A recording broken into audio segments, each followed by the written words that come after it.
Bien, on va démarrer cette dernière vidéo par un petit exercice. Vous avez une série de molécules. Toutes ces molécules sont planes. Alors à l'exception ici évidemment de ces deux hydrogènes qui sont de ce groupement méthyle. Donc toutes ces molécules sont planes. Ça c'est une instruction importante. Si je ne vous dis pas ça, vous auriez du mal. Si je ne vous disais pas ça, vous auriez du mal à répondre à l'exercice. Donc vous devez remplir les champs NP. Quel est le nombre total d'électrons pi de chacune de ces molécules. Donc essayez de jouer le jeu en utilisant uniquement ce que vous avez compris de ce support de cours. Voilà, donc à vous de jouer. On se retrouve après que vous ayez tenté de répondre à ces questions. Donc vous pouvez mettre en pause. 3, 2, 1, à vous de jouer.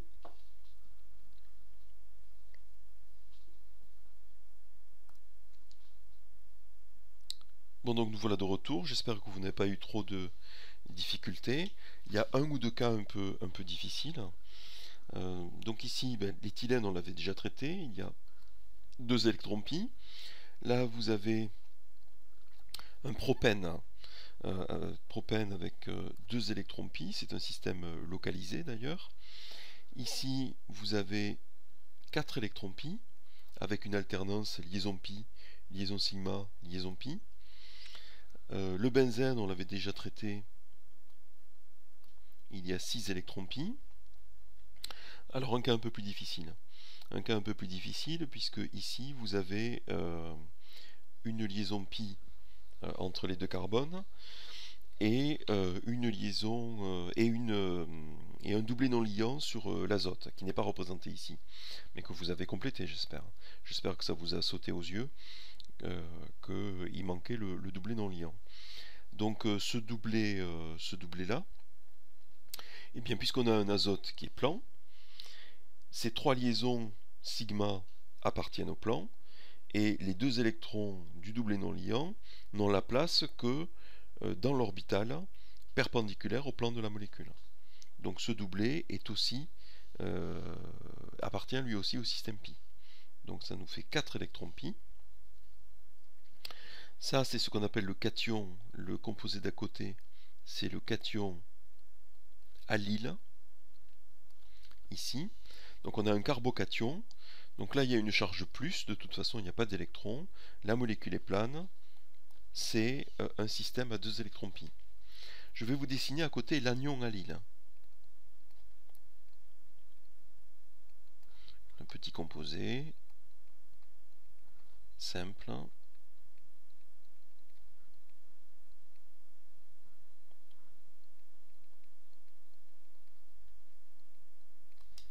C'est un carbanion. Donc l'anion allyle, c'est exactement comme le cas de la molécule azotée juste avant. Donc là je vais changer de couleur. Donc là vous avez du pi.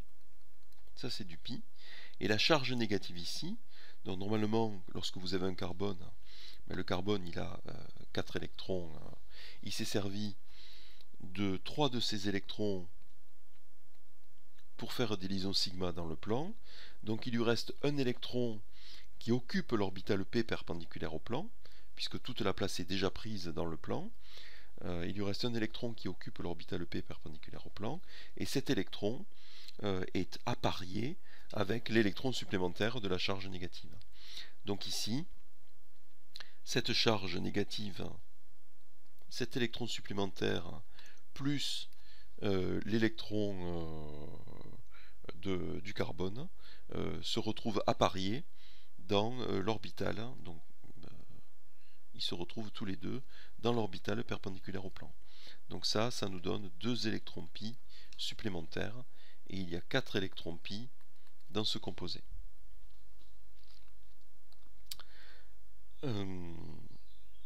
Donc à côté, on a un aldéhyde, ici, j'en suis là, un aldéhyde. Donc vous avez ici 2 électrons pi, et puisque la liaison CO présente une interaction pi, ça veut dire que les 2 doublés non liants ne peuvent pas eux aussi être perpendiculaires au plan. Donc ce sont 2 doublés non liants sigma. Donc on a en tout 4 électrons pi. Alors le composé, on va regarder ce composé là. Ce composé là, c'est presque la cytosine. C'est pas tout à fait ça, mais ça ressemble à la cytosine. Donc vous avez ici une liaison pi, une liaison pi, une liaison pi. Donc j'en suis à 6. Et là, puisque la molécule est plane, mais si elle est plane, ça veut dire que le doublé non liant ici appartient lui aussi au système pi, puisque dans le plan sigma plutôt, est déjà le siège d'interaction. Donc il n'y a plus la place pour le doublé non liant dans le plan sigma. Et il reste également les deux doublés non liants des oxygènes ici, qui sont sigma. Donc ça fait en tout 8. Pardon, il me manque un azote, excusez-moi. Pas 8, non. Et là, puisque tout est plan, ça veut dire que également cet azote-là, que j'ai failli oublier, cet azote-là, son doublé lui aussi, ne peut que être hors du plan, puisque toute la place est prise dans le plan pour les deux liaisons azote-carbone et les liaisons azote-hydrogène. Donc il y a en tout 10 électrons pi. La molécule juste à côté, c'est ce qu'on appelle la molécule de tropylium, c'est un carbocation. Donc vous avez ici des liaisons pi, donc il y a 6 électrons pi, et la lacune, donc ça là, il y a une charge ici, donc là il y a une lacune, et cette lacune, elle appartient aussi au système pi. Mais c'est une lacune, il n'y a pas d'électrons, donc je ne la comptabilise pas. De la même façon ici, hein, cette lacune-là, elle appartient au système pi, dans le cation allyle. Hein, donc là, cette orbitale, il y a là une orbitale P perpendiculaire qui est vide. C'est exactement la même situation que cette situation ici. Un carbocation qui a un environnement plan.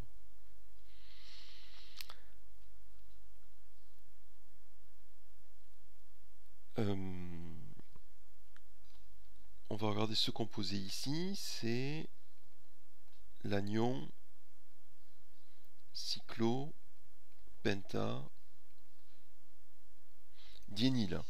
On le retrouvera, cet anion, on le retrouvera dans le chapitre 3. Donc il a une certaine importance en chimie de coordination. Donc il y a ici 2 électrons pi par liaison, et la charge ici est aussi appartient elle aussi au système pi. Donc ce carbone est négatif parce qu'il dispose lui aussi déjà d'un électron pi, donc, puisque la molécule est plane, hein, donc obligatoirement son quatrième électron célibataire appartient au système pi, et ici il y a un appariement, on a 2 électrons pi appariés, 2 électrons pi appariés, et donc ça fait en tout 6 électrons pi. La molécule de pyrrole, dont on a déjà parlé, donc ici deux électrons pi correspondant à chacune des liaisons carbone-carbone. Le doublé non liant, puisque la molécule est plane, ne peut qu'être perpendiculaire au plan. C'est exactement cette situation ici. Et donc il y a 6 électrons pi. Et enfin, cette très grande molécule cyclique, donc on va compter, ben c'est déjà en rouge, il n'y a plus qu'à compter. 2 et de 4 et de 6, plus de 8, plus de 10, 12, 14, 16, 18. Ça fait donc 18 électrons pi.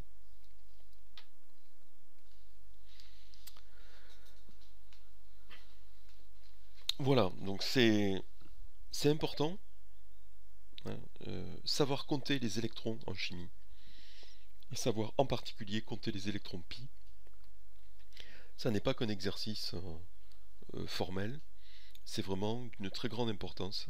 Il y a beaucoup de règles en chimie qui dépendent de cette connaissance, de cette capacité à compter les électrons et en particulier à identifier les électrons sigma et les électrons pi.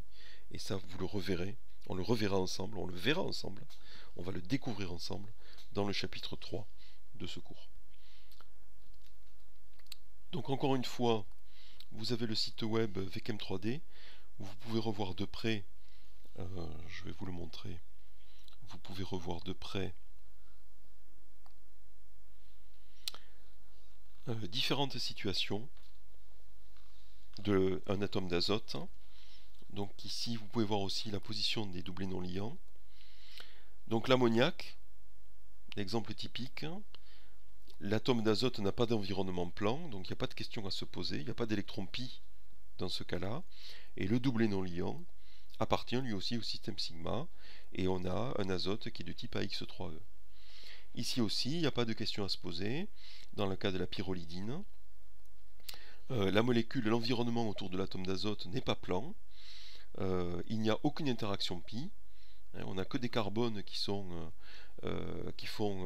4 voisins, l'atome d'azote a 3 voisins, il n'y a aucune interaction pi ici, tous les atomes sont pyramidalisés, aucun n'est plan, aucun environnement plan, ça n'est que du sigma, et l'atome d'azote ici a un type VS pair, AX3E. Molécule de pyridine, la molécule est totalement plane, y compris l'azote, elle n'est pas pyramidale, l'atome d'azote n'est pas pyramidal, contrairement à ici et là, où là on a une pyramide à base trigonale, donc ici ça n'est pas pyramidal, ça veut dire, ça c'est vraiment caractéristique du fait que le doublé non liant est perpendiculaire, le doublé non liant, oui, c'est une orbitale P pure qui est perpendiculaire au plan local de la molécule. Et si on regarde les autres orbitales pi impliquées, vous les avez ici. Donc on a un système qui est conjugué. Donc on aurait pu représenter aussi on aurait pu représenter ici. Je vais vous le faire là. Je vais le représenter en dessin implicite. L'atome d'azote.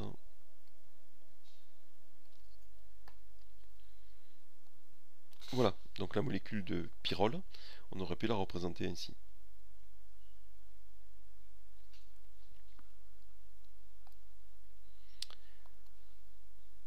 Et enfin la molécule de pyroline, la 1-pyroline. Donc là aussi on identifie, il y a une liaison pi entre le carbone et l'azote, on identifie donc cette liaison double. Ça veut donc dire que cet atome d'azote apporte un électron. Et l'espace perpendiculaire au plan est occupé par les électrons pi, et donc le doublé non liant ne peut pas simultanément être perpendiculaire au plan. Donc le doublé non liant, il est dans le plan de la molécule, et les orbitales pi, on a ici une liaison pi qui est totalement localisée. Donc le doublé non liant et les orbitales pi n'appartiennent pas du tout au même plan, ça n'est pas possible. On ne peut pas avoir en même temps ce doublé qui est perpendiculaire au plan, parce qu'il n'y a qu'une seule orbitale qui est disponible. Et une orbitale ne peut accueillir que 2 électrons. Donc on ne peut pas aller au-delà des capacités de cette orbitale atomique. Donc voilà, ce sont des notions qui ne sont pas faciles. Et j'ai éprouvé le besoin de vous les rappeler, puisqu'on aura besoin, enfin après, ce dont je vais me servir, lorsque je verrai par exemple une molécule, enfin ce dont on va se servir ensemble, lorsqu'on verra une molécule de cyclopentadienne par exemple, ou une molécule de pyrrole, ce dont on va se servir c'est du nombre d'électrons pi. Donc j'ai besoin de savoir, par exemple ici, que ça c'est un composé qui est souvent un ligand de métaux, dans les complexes de métaux de transition, j'ai besoin de savoir que ce composé possède 6 électrons pi. C'est extrêmement important pour la suite. Voilà, écoutez, on a fini ces rappels. Encore une fois, ça ne se substitue pas à un cours complet. Je ne vous ai pas tout rappelé, ça n'est pas possible, pas dans un temps limité. Je n'ai pas pu tout vous rappeler, mais vous avez l'essentiel pour vous rafraîchir la mémoire et pour faire le pont, faire un lien entre ce que vous avez vu en première année et l'enseignement de chimie inorganique qui va suivre ces petits rappels. Voilà, à bientôt.